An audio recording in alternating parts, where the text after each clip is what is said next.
Hey there, listeners. Welcome to Shit That Goes On in Our Heads, the podcast where we normalize conversations around mental health. That's right. I'm Dirty Skittles, and alongside my amazing co-host, Rex, we are here to share stories and tips from our incredible guests. Each episode, we deep dive into struggles and triumphs of mental health, offering practical advice and heartfelt support. Because no one should feel alone in their journey. Join us as we break the stigma and build a community of understanding and compassion. Tune in and let's start talking about the shit that goes on in our heads.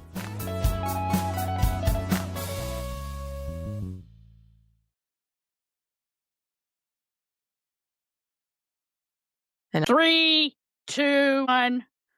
Welcome back to another episode of Shit That Goes On in Our Heads. I'm here with my amazing co-host, Dirty Skittles, and today we have an awesome guest, Michael. Welcome to the show. Welcome. Thank you. I'm so energized to joining you, and thank you for having me on. Well, I'm happy you're here, and apologies ahead of time if we make this one over here laugh and she breaks and pees herself, and it's a whole thing. You know, a lot happens on that side of the camera. It's a thing. Listen, I'm 62 years old, okay? I laugh a little, things happen. Wait until you get this age, okay? So, people in glass houses should not throw stones. I'm just saying. I would not have guessed that in terms of age. Wow.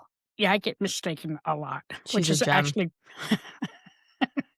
It's a lovely, shiny gem. I'm just kidding. I can't with you today. It has been a long time since I talked to you, Michael. We talk a lot on LinkedIn, so I'm so excited for you to tell us about everything, all the things. I have questions immediately, Michael. What is it that you do? So, well, if you imagine a world where care of trauma and PTSD has an effectiveness rate of 90%.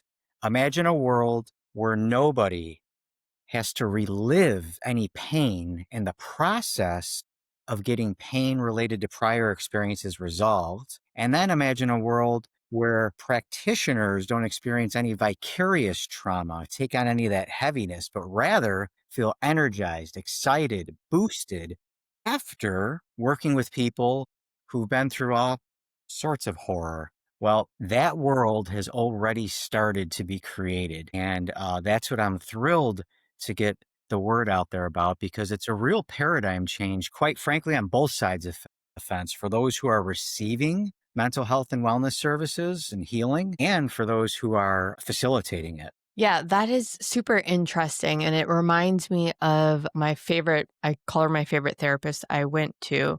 I was at a point in my life where I knew I needed help, and I knew what it was coming from, like my childhood trauma. So I knew going into it, like, I had tried therapy before. I would relive this stuff. I hated it because I never felt better, right? Like I never felt better after doing all of that. And so finally, a couple of years have gone by and I'm like, I really got to get a grasp on what's going on. Like I know something's not right. It's got to be from this. And I had met this therapist, and I don't remember if it was discussed up front or if it just naturally happened, but I do remember knowing with her, you don't have to tell me all the stories. You don't have to go through that again. And that was what stuck for me. Finally, I had found a therapist that was able to help me identify how that trauma was affecting me in my adult life and kind of how I brought it with me, but I didn't have to tell her all of the memories and stories, and I didn't have to relive that. And mind changing, I didn't know that was possible at all. Right on. I'm so happy you had that experience. Yeah, that's because there's so much, people have this sort of preconceived notion of what therapy, counseling is going to look like, right? You're going to go in there and there's going to be some sort of stiff person who's kind of like asking you 127 questions that are really invasive.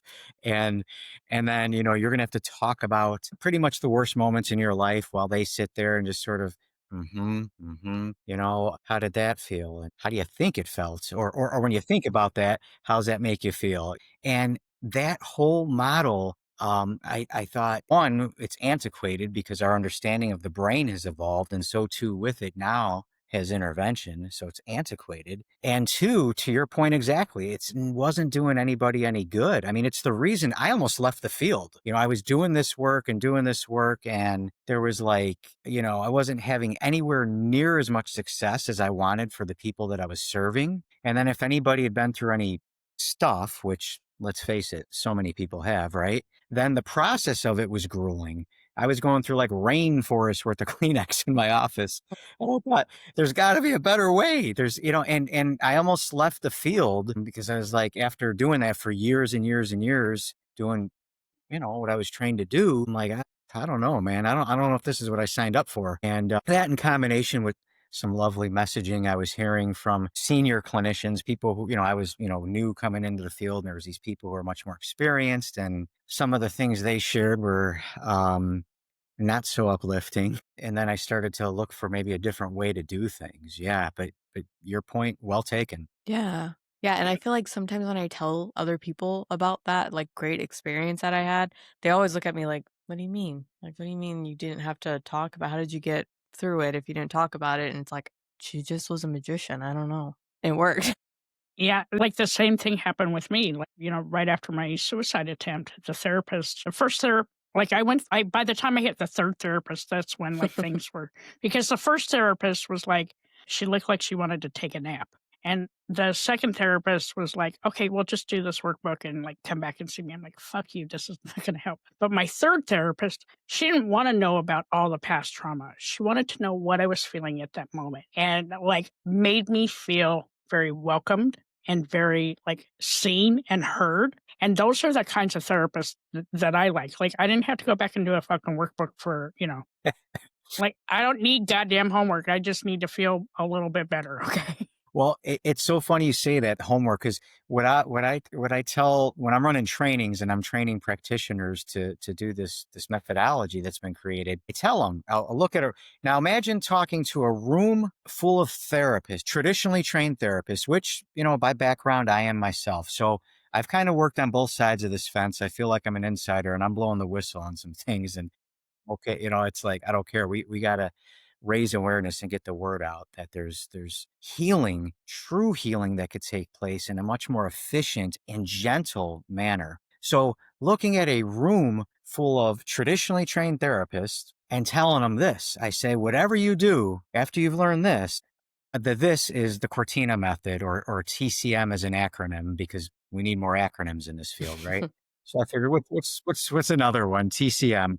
So that's the Cortina Method. And so they're a training, and I say to them, whatever you do, do not let the person that you're serving leave your office or your screen with hope. And they all look at me like, what the hell are you talking? I said, that's right. Don't ever let them leave with hope. I said, if they leave with hope, that means you didn't get the job done. And they're hoping that life can be better or that this thing is going to clear up. Rather, apply this, get it resolved, get it completed and done, and let them leave with excitement, energy, joy, gratitude, relief. And that's the aim. So if they're leaving with hope, that means we didn't get it across the finish line. And we're always looking to get it across the finish line for people for true, sustainable healing. Yeah. How did you develop this method? Like, where did Frustration. So yeah, so again, I'm traditionally, I'm a licensed clinical social worker, licensed clinical addiction counselor. I did all the things I was taught to do,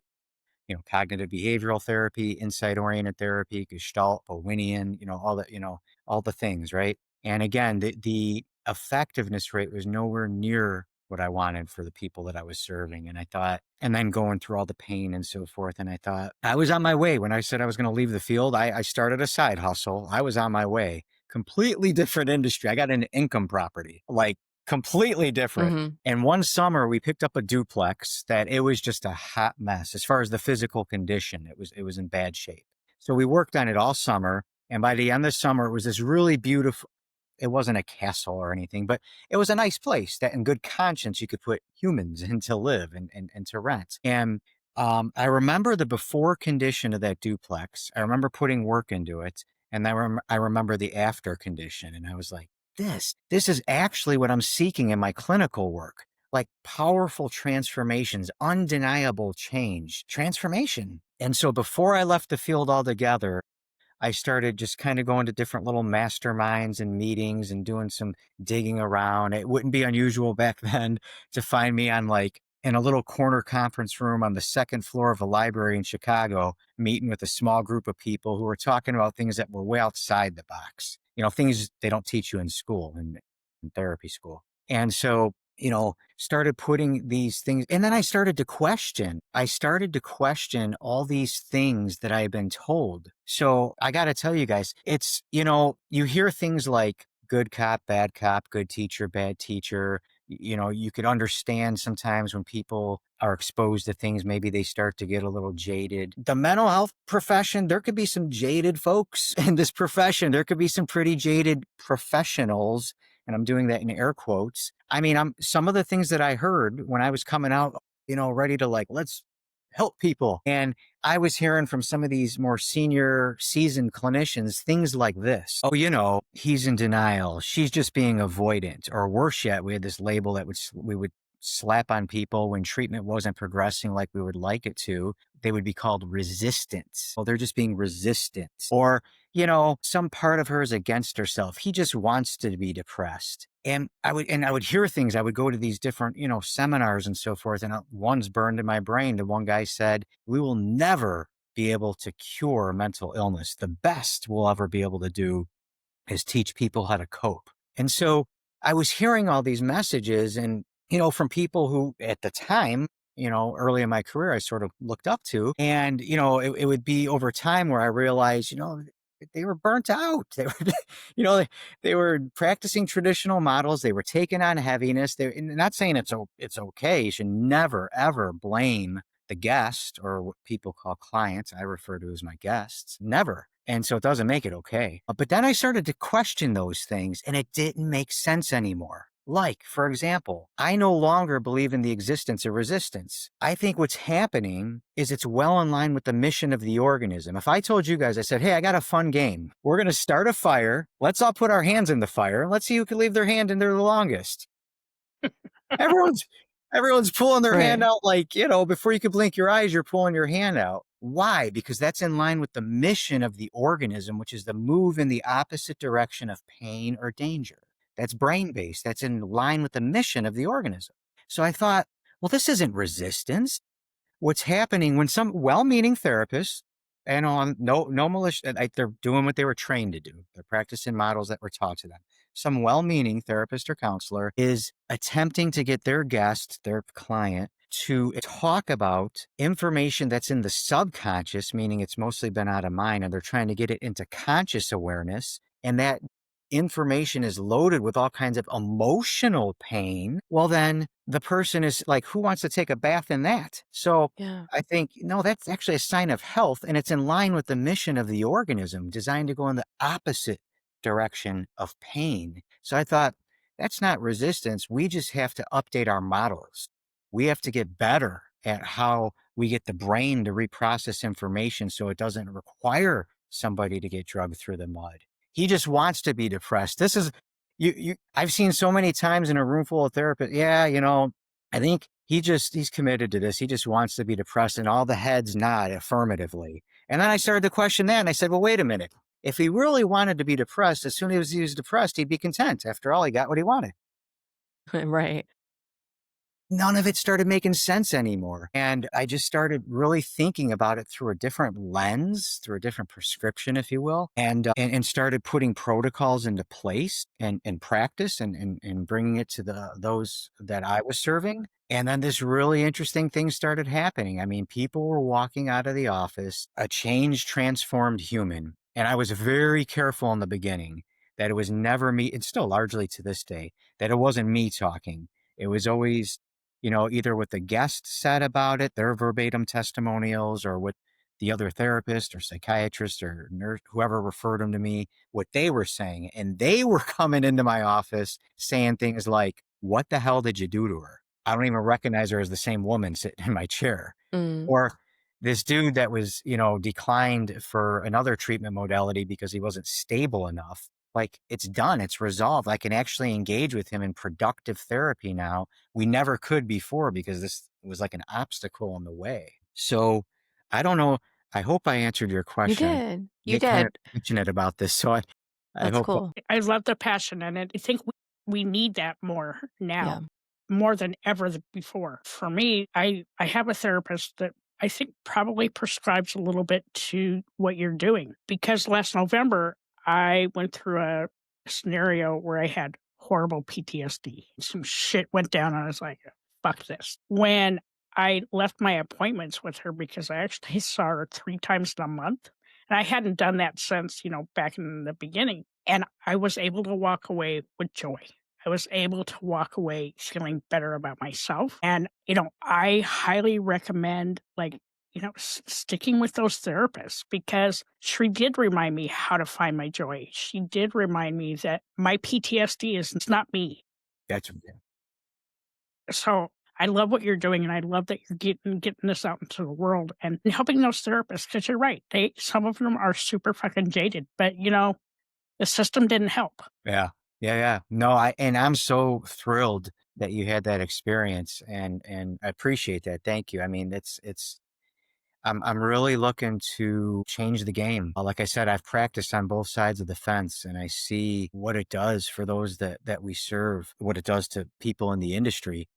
And it's nothing productive, beneficial, desirable. And it's like, well, wait a minute, we could get the brain to reprocess in a way that is just so much more gentle and uplifting and light.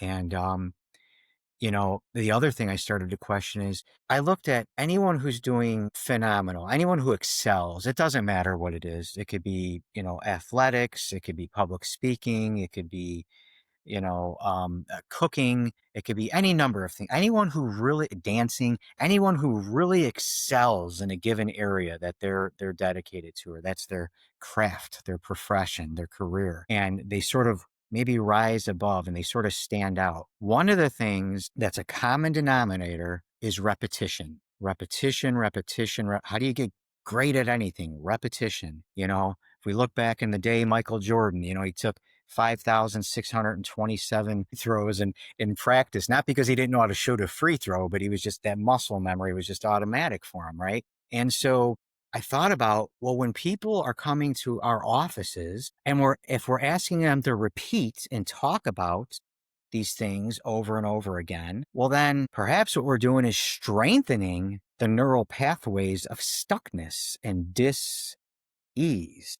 There's repetition in an area we don't want repetition. And so it's like, yeah, we got we got to do something different. Right. And that's what we're up to. Yeah. For anybody who's listening, just like the whole thought of like being able to get through something and not have to relive it every time you're talking to, your therapist. I remember one thing towards the end of my sessions with her, I had like this feeling that I felt great, right? Like I felt great. I felt like I could breathe for the first time in my whole life. And I remember her kind of clocking it and being like, the other shoe's never going to drop. Like you've worked through that. It's not going to come back like tomorrow where you're going to all of a sudden feel all of those emotions. And I didn't believe her at the time. Like I was like, I kind of have been dealing with this for like 40 something years. Like it's bound to come back. But like she was right. Even still to this day, I've never went back to that place. And I feel like that. And I'm like, I don't know how she did it. I followed what I needed to follow and worked with her and never had to relive the trauma. And the shoe has never fallen since then. So I know it's possible. And with that, I think my question to you is with the patients that you've seen and that you've helped, I hate to say it, but it's almost like, are you like curing them of that trauma or you're teaching them just how to live life and not look back on what they went through? Yeah, no, don't hate to say that. Love up on it. I'll use the word cure. Okay. And I know that like, Mhm. you're not supposed to use that word in the mental health profession. Well, okay, I'm sorry. When I talk with people who, we did our visit 5 years ago and they're still not pushing any buttons, I don't know. Well, maybe we'll call it remission. I don't know what you want to call it, but, um, but it's definitely like done. And Yeah. so, yes, absolutely. That is the idea that now this can vary based on whatever it is we're addressing, right? Like, let's say we have protocols for all kinds of things, limiting beliefs, guilt, anger, blame, shame, addiction, physical pain in the body. Physical pain in the body. There's an example. I won't ever use the word cure there. We can through these protocols dissolve and disappear physical pain or get those numbers substantially down. Someone says they're on a pain scale of they're at like 9, and after we're done with our process, they're at like 0 or 2. But I'm not under the illusion that that will never come back. And so in those instances, we give our guests very powerful and practical takeaway tools that they could then apply themselves at home for sure. However, as it applies to trauma, the aim of TCM is, we could say the word cure or, complete resolution, so that rather than teaching people coping skills, we're going right to root cause, source, origin, getting it resolved there so that there's nothing left to cope with. And the fascinating thing is that what we see over and over again, and perhaps that might have been a little bit of your experience there, is, so many times people do anything under the sun to not go there, to not talk about it, not think about it, again, which I don't look at as avoidance or resistance. I look at it as like, yeah, it's kind of a sign of health. Who wants to just like bathe in pain? So like, I'm good with that, but it could lead people into all kinds of troubles, right? It could lead, people get into addictions and all sorts of different things trying to drown out the pain. And what happens after TCM is that people quite literally go looking for the very thing that they've just been not trying to think about for the last, 3, 5, 15, 40 years. And then they actively go looking for it. And like, because there's almost like this, could that really have happened so quickly? Could we really have gotten that resolved? Is that actually, is it done? And so then they go looking for it. It's just fascinating dynamic, but it happens all the time. I can relate to that because, like, I don't do it often, but I do remember trying to channel the memory to see if it still bothered me. Wait, is that no? Like, I'm done. It's done. It's over with. And I'm no longer carrying that weight, that baggage. It's so funny that you say that because I thought I was unique in that, where I'm like, maybe I don't know, maybe I just wanted to bathe in the pain, as you say, but no, nothing. No, it's well, I have we have a condiment. I've created a condiment to speak to that. And so the condiment is called conscious ketchup. Conscious ketchup spelled with a C-A, right? And so I'll explain to people what's happening because they're kind of like, wait a minute, hold on. I'm looking at the thing, not pushing any buttons anymore. This whole idea, this belief that I had that, I wasn't worth this or I should always come second. It's just like, it's almost laughable now. It doesn't even make sense anymore. And so there's like this almost like maybe disbelief or questioning, could that really have happened? And so I created a condiment that's called conscious ketchup. And so what that is I'll explain to people that, see, what's happening is the brain at the deepest levels of the brain or the subconscious mind has got it. It's reprocessed. It's resolved. It's done. The brain has reprocessed this, which, by the way, is where the disturbing emotions are coming from. It's not coming like, I don't think anyone wakes up every day and is like, today's the day. I'm going to he does a cartwheel out of bed, says, I'm going to put my best foot forward, try as hard as I possibly can to really choose and think to feel as shitty as I can. So if a person isn't choosing conscious logic, thought, choice, intellect, choosing to feel lousy, how can they choose to not feel lousy? It means what's happening is happening at a much deeper level of brain, of mind. And that's kind of where we're, operating, if you will. And so as the brain reprocesses that data and it gets resolved, it's almost like the conscious is playing a little bit of conscious catch up. Like did that really just happen? I can't believe that. I'm seeing. Blown her mind, apparently. Well, because I'm after you're done talking, I have something I'm going to bring up because this resonates so much. Good. Yeah. And so it's conscious catch up is what I've come to call it. And I say it's our condiment in TCM. And so I'll literally have sometimes people sit in my office or on the screen and I'll be like, yeah, so, are you happy with what we got done here? Are you satisfied? Did we check all the boxes and cover, did we get it done? And they'll say, well, I think so. And my response to that always like, well, don't think, check it out. Go there and check it out. Let me know. And that's where I'll see the conscious for some people. Some people are just like, yeah, it's there and they're super stoked and it's like, woo. Other people, it's sort of the conscious. And so I'll say, don't think, check it out. and they'll take a minute. Some of them will really take a minute. They'll close their eyes. I mean, they're trying to access it, and it's just not doing it anymore. And they're like, "Well, yeah." And so I'll explain this notion of conscious catch up. But I saw your face there. I'm gonna tell you, what was it, like, a couple of weeks ago, Dirty Skittles? So I had an incident come up. I set a really hard boundary, like, something I probably wouldn't have done 5 years ago. You know, I would let somebody just walk the fuck all over me. So with my therapist had happened to be out, but I had remembered all the tools that she had taught me, set this really hard boundary. I was sick to my stomach for, like, 4 days because of it. You know, usually I would, like, be like, "Fuck it, I'm just not gonna obey my boundary." But I did, and then I thought about it this past week, and, like, it didn't even fucking bother me. Like, I was, like, really proud of myself for being able to do that, and I had wished that I'd had those tools that I'd learned 5 years ago. And so this method you're teaching is fucking mind-blowing, and even Dirty Skittles will tell you, like, I'm really, really proud of myself. Like, normally, I would have, like, gone back to my normal self, but, like, I just stuck to it, and, like, after all the shit went down and after my stomach stopped hurting for, like, 4 days, I was like, "Fuck, I don't care."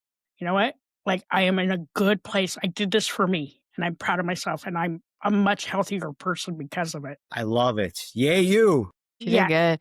And I That's think awesome. to give yourself credit to G-Rex, and part of me wonders if it helped at all, was she not only set the boundary, she also there was like a belief behind it where she was like, I'm worth more than this, or I am more than this. This is my boundary. And I was like, I'm like, that's to me, I was so impressed. Like, I'm like, wow, good that for was her. growth. At Yeah. 62, it was huge for me, huge, Beautiful. and opened up a ton of, like, creative thinking for me and everything else, and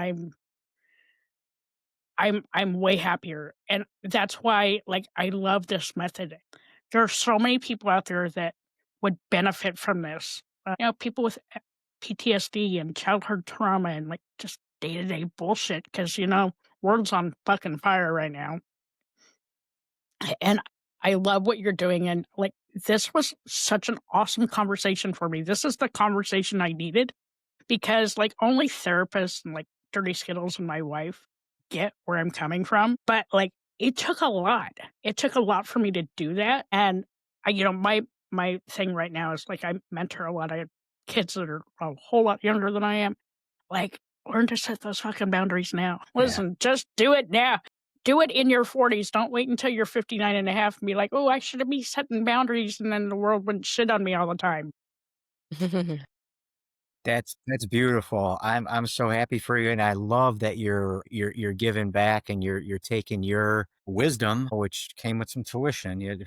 Um, you're taking that wisdom and then you're imparting it to others. That's beautiful. Yeah. And that's kind of what you're doing, right? You've got the Cortana method and you're teaching it to other. Yes. Yeah, Yeah. yeah. Running trainings and master classes so that Um, that was really the whole idea was that, I was seeing what was happening in the office and it was truly beautiful seeing that the changes were sustainable and had tons of gratitude for that. And then it was like, okay, I feel compelled to to make a bigger impact in the world. And the only way to do that is to like to teach other people how to do this. And so then the training started and training other, therapists, counselors, doctors, coaches to do this work and then seeing what it does for their practice. And sometimes they'll send me notes or they'll send me an email and you can literally feel the emotion in the word, which Mm, is not always easy to do about how excited they are. They're like, I did this thing and it was just like the film that you showed in training and it's resolved. And my guest was like, and so, but really it's all driven by impact. It's all driven by impact. And the only way to do that I can think of at the minute anyway is to do exactly that, to train other people so that they can then do this work and it kind of multiplies. very cool. I'm blown away. Like, you and I had talked on LinkedIn, like, forever ago because, you know, everything's in forever language with me. But, like, what you were telling me and then being able to see it put in practice just on myself, right? I would like to find out from you if there's like maybe a listener or somebody out there that hears this episode, how can they find out if maybe their therapist or somebody that they're going to see is using your method? Because maybe they have suffered through trauma or PTSD their entire life and they're just fucking tired of this. Oh man, great question. Thank you for asking that. Yeah, so to any of your listeners who this might be resonating with and you might be interested, you could go to the website. So the website is michaelcortina.com. Michael is spelled Michael. So michaelcortina.com. And there's a tab on the website that says Find a TCM Practitioner. And so that'll list different practitioners throughout the country and, different states and so forth. If you don't find what you're looking for or you have additional questions, reach out to me. There's a contact form, on that website. I would recommend putting your phone number there too. Sometimes if it's just an email and I email you and it goes to spam, then but yeah, I mean, if you have additional questions, we've in other words, like, for example, if you live in this state and this state doesn't have any TCM trained practitioners yet, well, we have ways to still take care of you. We've worked with people, I think, right now in 4 continents, 8 countries, 35 states, and Puerto Rico, because it's not a state or a country. So we've done this work internationally. We have ways to make sure you can get taken care of. So cool. So cool. This is, I am telling you, absolutely mind blowing. I have goosebumps No. because I, I'm thankful that my therapist gave me those tools so I can keep moving forward. Because let me tell you, the last thing I want to fucking do is look back. Yeah. I worked so hard to get where I am today. I'm like super proud of myself for like really sticking with it.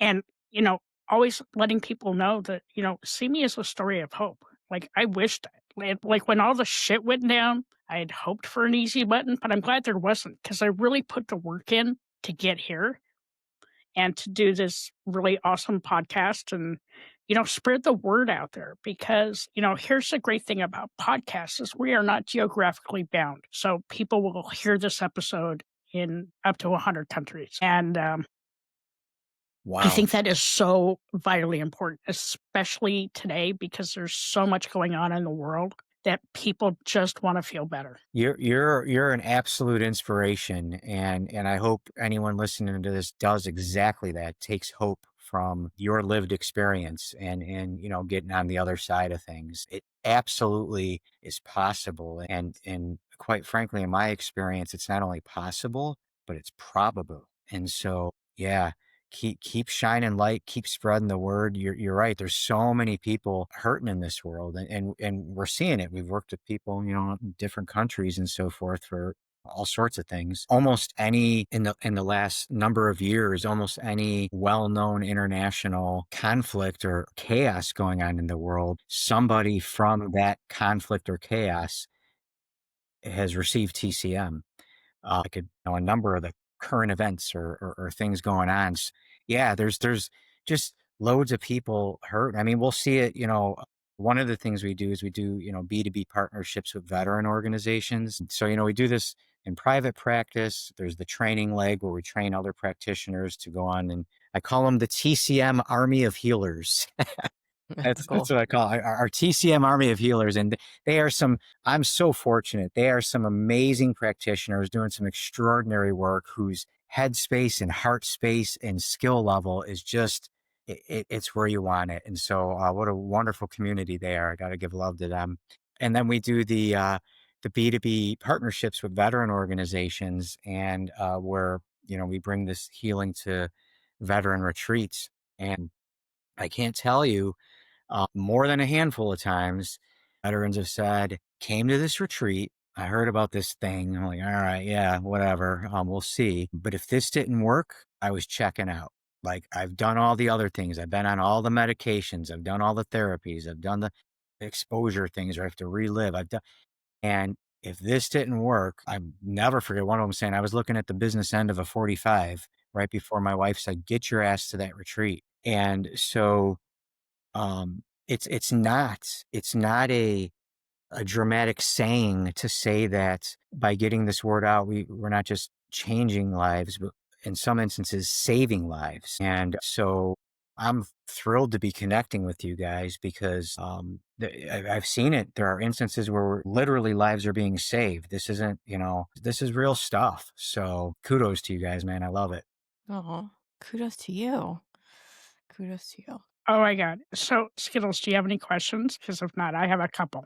Well, at first, I just want to say for anybody listening who doesn't think it's possible to heal from trauma without talking about it, I promise you it is. It's a lot Yes. better on this side of it. You can breathe. It's freeing. I love it. So seek it out. Get the help you need. And then my last kind of question, I normally ask these two to every guest because selfishly, I would like to learn from our guests. So if you can go back in time to a younger version of yourself and give that younger version advice, what would you say? And how old are you when you go back? Okay. Good question. I would say I would be about 20-ish. And what I would say is that, what I would say is it all works out. It all works out. And you're actually going to go on to do some really beautiful things and touch people's lives in the most healing way. And then to multiply that and spread that by training others. And my 20-year-old self would probably say bullshit. But, but that's what I would say. I would say, relax, don't worry, and it's gonna work out. You're gonna find your purpose. Okay. And what would you say has been the hardest part or hardest lesson you've had to learn in revolutionizing this and creating this method? It comes with some costs. It comes with some costs. There's, I was naive in the beginning. I thought, wow, we're changing people's lives and we're doing it quickly and we're doing it in ways that are fun. They used to look at me like I was nuts. I'd be like, yeah, you could actually have fun while resolving trauma. And then I'd say people, I'm like, all right, listen, if you come to training, you're going to see somebody get years of trauma resolved. You're going to see it happen before they walk out the door or get off the screen if it's a telehealth. You're going to see there be no angst or pain. If anything, you might even see laughter. And I can't make it up because with consent, with permission, I film my work. And so you're going to see this person literally transform by the time that visit is done. And I can't make it up. So I thought, well, geez, everyone's going to be excited about this. I thought naively. And, who wouldn't be interested in that? Like that's why we're in this field, aren't we? Therapists, counselors, coaches, psychologists, psychiatrists, nurse, and aren't we in this field to this is like, we're here to heal, like to make real impact. So, it came with some arrows in the back. Mm. It came with people talking rumors, saying things that weren't true. It came with people literally trying to take me down. I've received some love letters from some attorneys, which is just fascinating. But, thankfully I got my attorney and that was done and over. So I did my due diligence before all of this stuff, believe me. So, but yeah, so a lot of people who maybe I even looked up to at one point would screw me over, I guess. I mean, just, it would screw me over. They would, and not just talking ways. Of course, there was some of that, but like ways they would even try to harm me professionally. So, yeah, I think I can't remember exactly your question, but this is what's coming to mind to share. But whatever. I mean, I won't stop. Yeah. Like my skin is really thick. I've experienced a thing or two in my life. I got some thick skin, so it's not happening. But that was some. I don't know if it was the eye opening or surprising things or whatever it was. You had The asked hardest there. lesson. Yeah. Hardest, yeah, Yeah. was It's like hard. getting screwed over by people that like I had like really helped these people in many ways, and Mhm. um, hey, such Yeah. is life. So Thank you. I appreciate it. yeah. You're on mute, G-Rex. All right, apparently I'm not on mute anymore. So, my questions are a little different. If your anxiety had a theme song, what is it and why? Anxiety. I wouldn't, so it's hard for me to look at anxiety as anxiety. I have a different way in which I look at that now. I don't know if we have time or if you want to hear that or if I just, just kind of qualify that before Yeah, I answer qualify this. it. Okay. So I might say, stress. I definitely, experience stress. And my song, I'm looking for it right now, that I would put to that would be I'm blessed because I got fight. Who sings that? Like that. Let's see who sings that. It seems like it should say it here. Maybe. I'll Google it after. Yeah, it's I'm blessed because I got fight. And on YouTube it says this song will bring out the fight in you. And Nice. that's what I would say is that. I love that. And then, like, what do you do for yourself for self-love and self-care? I know they're buzzwords, but, like, for me, like, I not take care of myself. I take care of everybody else.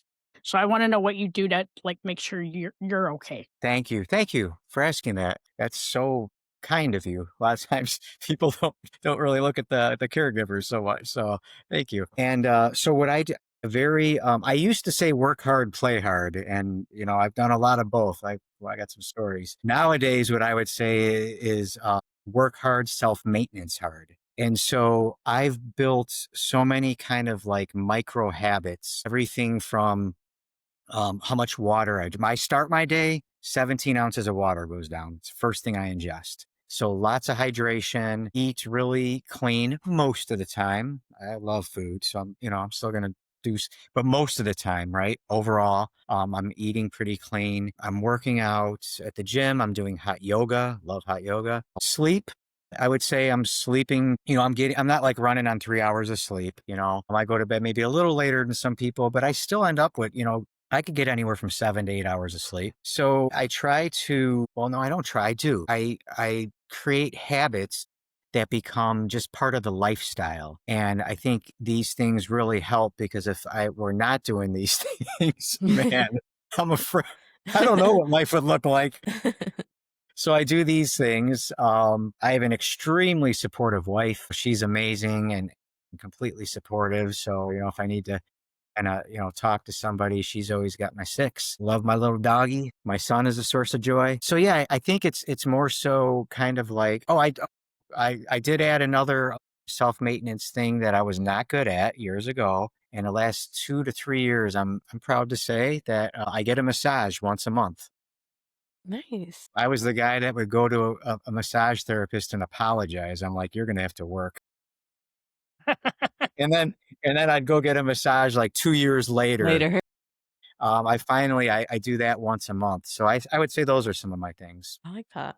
Very good. I loved all of this. This is like such an amazing and timely conversation. The world needs to, there's so many people out there that are hurting and the world needs to heal. And knowing that there is a resource that actually works. And I will tell everybody that's listening, this method works. I have never felt better in my life. And I am the happiest I've been in over 20 years because I had a therapist that practices this method and got me to where I am today. Plus a lot of hard work on my own, on myself. But I appreciate you so much. And thank you for all the goodness you put out into this world. Yeah. Thank you. It's my honor and my pleasure. You're very welcome, but it's my honor and pleasure. Thank you. Thank you. Beautiful.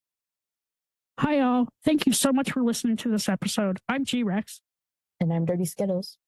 Don't forget to subscribe, rate, and review this podcast. We'd love to listen to your feedback. We can't do this without you guys. It's okay to be not okay. Just make sure you're talking to someone.